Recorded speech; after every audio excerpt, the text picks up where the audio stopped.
What's up, guys? Today I am starting a new series. Basically, I had this idea. I thought it was pretty unique, which is, what I'm doing now. So, the series is going to be called Cardio Talk. This is a way, or Cardio Chat, something like that. You'll see in the title. But this is basically just a way for me to hold myself accountable. Not with cardio. I don't have an issue like skipping cardio or anything like that. But just kind of holding myself accountable with posting YouTube videos, because I haven't been really good at that recently at all.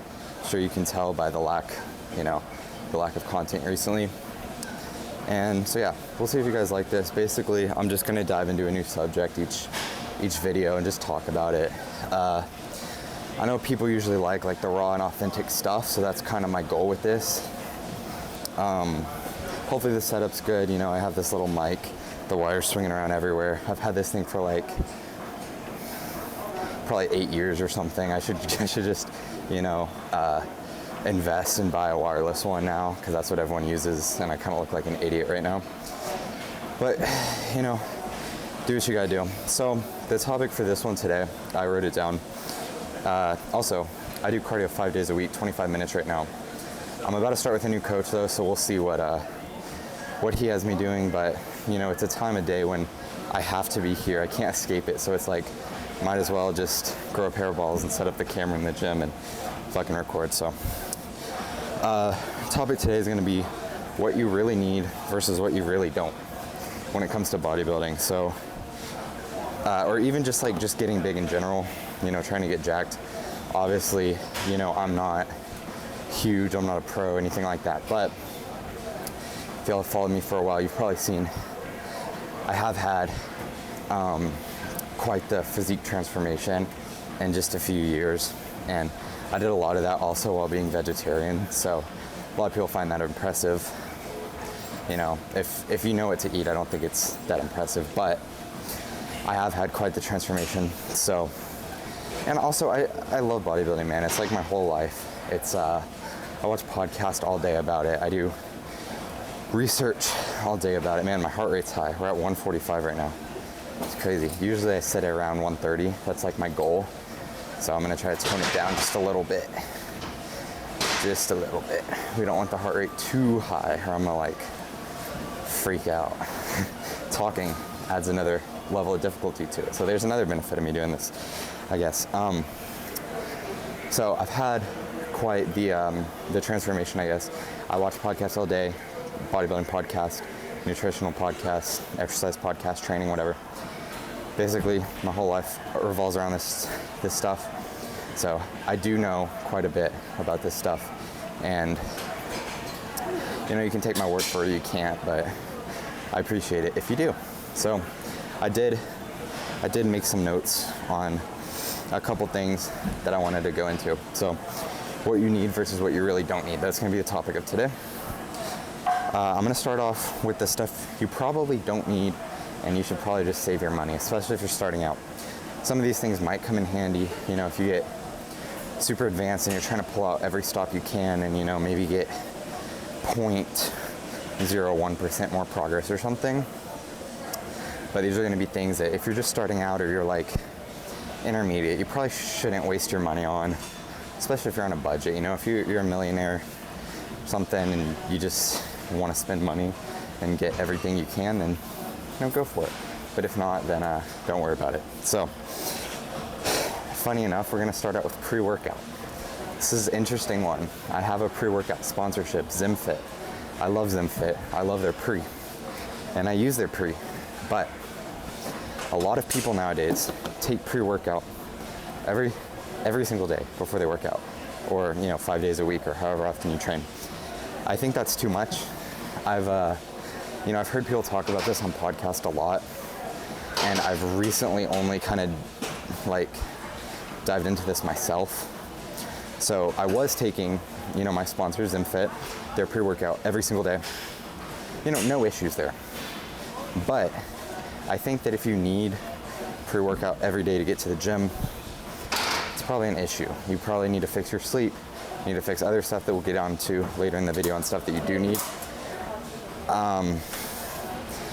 But yeah, you shouldn't need pre-workout every single day before the gym.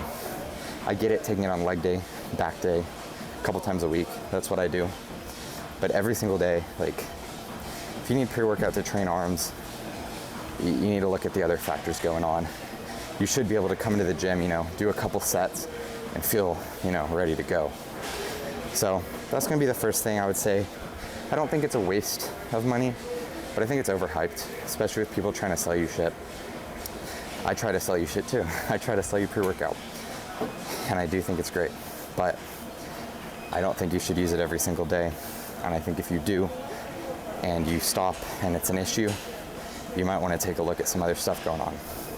So that's going to be number one. Number two, stuff you don't need, kind of goes hand in hand, but we're going to say 1 million supplements. Okay, now this includes a lot of stuff. You could include the pre, I guess, but we kind of talked about that separately. So I'm going to just say testosterone boosters. No, you don't need that. A lot of other supplements, like, there's a million supplements today. They all have value somewhere and for somebody. But if you're just starting out, stick to the basics. I'm not saying don't use any supplements. I think you should, even if you're starting out. But I think you should try to keep it simple. Because another thing people do is they'll get like, they'll start out, they'll be like, okay, I'm gonna lock in, right? And you get like 6 to 10 supplements. Start taking all of them. Are you kidding me? Like, think about that, guys. You start taking 8 different things. How do you know it's working? How do you know it's not working? How do you know what caused this side effect? You know what I mean? Add stuff in one by one if you want to add in new stuff. But the few things that I would say everyone should take: NAC, NAC, N-acetylcysteine, same thing. Increases your body's natural production of glutathione, which is like your body's antioxidant. So I could make a whole nother video on that. Big fan of that though. So NAC is a good one. I would say Forever One. I would also say fish oil or some type of omega-3 supplement. Fish oil, algae oil, something along that lines. But make sure you're getting a high quality one, because they can break down over time. So do your research on that. But fish oil, I think, is good for everyone. Same with like a multivitamin, creatine. There's a lot of things that I do think are good for everyone. But if you're wasting your money on 1 million supplements, you see some kid on TikTok say, "Oh, you should take this, it grew my arms." No, it didn't. No, the fuck it didn't. So don't waste your money on certain things like that. When it comes to that, use common sense, do your research, stick to the basics, especially at first. I've been doing this for a few years now, and I still don't take that much. Like, I take the stuff I mentioned. I take curcumin, which is also good. Can help with joint inflammation. I also take berberine before bedtime, to help with insulin sensitivity. It lowers blood glucose. So that's a good one. But I think that's just about all I take. I also take a B100 complex. It's a good one to look into. But yeah, I don't really take that much stuff, and you probably don't need to either. So don't waste your money on 1 million supplements. Oh, next up, this one's fun. Gear, steroids, whatever. You don't need it if you're new. If you're trying to go to the top ranks of the sport, of course you need it. I don't use it. I'm natural, but I do feel qualified to speak on this because I know a lot about it. So if you're just starting out, man, you don't need it. Like, this video isn't just for people that are starting out.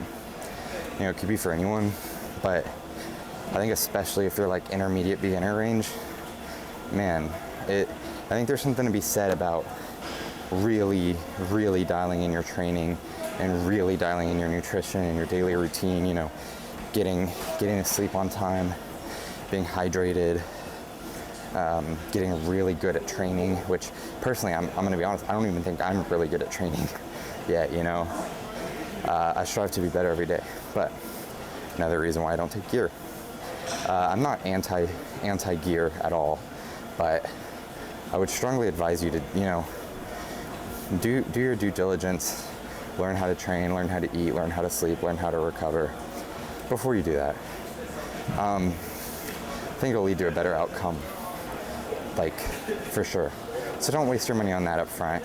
it'll always be there. If you want to start it, still in a few years, yeah, go for it, Be smart about it, but go for it, But I think, if you've just gotten into it, interests change, and gear's something that can permanently affect you, especially if you don't do it correctly.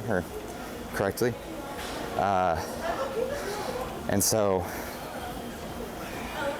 don't, interests change is my point. You might not still care about bodybuilding in 2 years, so make sure that you do. And make sure you learn how to train first. Something else I think you don't need: test boosters, fat burners. I kind of cover that in supplements. I'm not going to get into that. There's only a couple fat burners that I think are good, and a lot of them are, pharmaceuticals. So stuff that I don't even use, like I've never used, but that I think are good, like, or could be used, clenbuterol, some other, I'm not even going to get into this, but yohimbine, among others. There's a few things that are good, but I think anything that's labeled as a fat burner, I would stay away from it. I think if you're cutting, your first several preps or several cuts, you shouldn't even use any of that. You should learn how to, just get, fucking work. I think to get to a certain level of leanness, you might need to add something. But if you're just cutting for the summer, man, what are you doing? Fat burners and stimulants and orals and all this stuff is really, really tough on the body. And it's definitely not worth it unless it is, unless you're competing, unless you know what you're doing, unless you've been doing this for a while. So, even like I've done a couple shows, I still haven't used anything like that. I've used yohimbine. But you don't need all that stuff, guys. You don't need fat burners, especially starting out. Yeah. Another thing you don't need, BCAAs. This is a popular one. This also kind of goes with supplements, branched chain amino acids, If you're eating enough protein, high quality protein, which we'll get into on stuff that you do need, you don't need this shit, man. People take BCAAs intra-workout or something. I don't think it has anything to it. Maybe, if you're at the very top and you have a ton of money and you want to, like I said, pull out every stock, go for it. Why not, right? But I would say it's probably, there's a good likelihood it's a waste of your money. So don't waste your money. Something I do think is good, though, that's kind of goes hand in hand with BCAAs, that a lot of people also like intra-workout, and it's kind of in the same family, protein. EAAs. I think EAAs have some validity to them. Essential amino acids. So what, like, protein's made of course. But I think EAAs have some validity to them. I use them. But also, I'm kind of trying to get the most out of everything. I don't think you need them. And I don't even think it's worth it, probably. Even though I do use them. It's funny, but we'll waste money potentially if it could lead to, 1% better result. That's bodybuilding for you. But I think BCAAs are definitely a waste of your money. EAAs, probably, but yeah. Something else you don't need that I see, it's kind of a big thing recently, is too much protein. You think you're a bodybuilder, you're training, you need fucking protein, and you do need fucking protein. But too much protein, I see people that are like, let's go with my weight. I'm like 185 pounds. If you're 185 pounds, you don't need 300 grams of protein. You just don't. Okay. I eat like maybe around 2 to 250, and that's even high. That's still a little high. What I'd recommend is like 1 gram per pound of body weight, maybe a little more, maybe a little less. Yield probably the same result. Now the other side is that people have the mentality of, well, I'm just going to eat 300 grams because what the fuck is going to happen? Nothing's bad about it. And you're right, it's not going to mess up your kidneys like some people say or anything like that. One, though, it's a waste of money. And two, protein's the hardest macronutrient to digest, generally speaking. So if you're, slamming 100 extra grams of protein that you don't need, you're putting a lot of stress on your GI system. And that can lead to other issues. I think digestion, we'll go ahead and move into the section of stuff you do need, because this is a good segue. Something you do need is digestion, man. Digestion is so important. If you're not absorbing what you're eating, you're not going to grow, you're not going to recover, you're not going to have good workouts. So digestion is super important. I could talk about digestion all day long, but I'm going to kind of try to move past it quick because I don't want to bore you. And I think digestion for a lot of people can get boring to talk about, but I like it. Man, I sound so weird. I'm getting kind of drained doing the cardio right now. Saying I like digestion. I do though, I think it's interesting. And I think there's a lot of really cool people that are doing cool research on digestion right now, and the gut in general, and all the organs that make it up. But we'll move past that because I could talk on and on about that. Let me get a drink of water.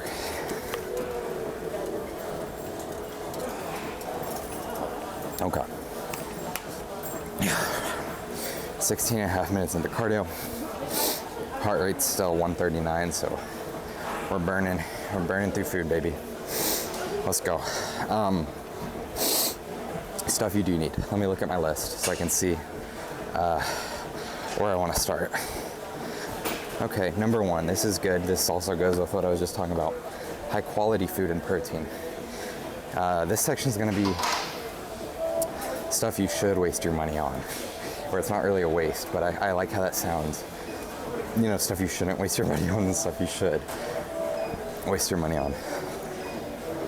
But with that being said, this section of stuff I don't think is a waste, so that doesn't really make sense. But cardio brain right now. Stuff you should waste your money on, or spend your money on rather. High quality food and protein. This is something that's honestly made a really big difference for me. And I don't even think it's like I grow better. Like, I don't think it's a one-on-one link like that.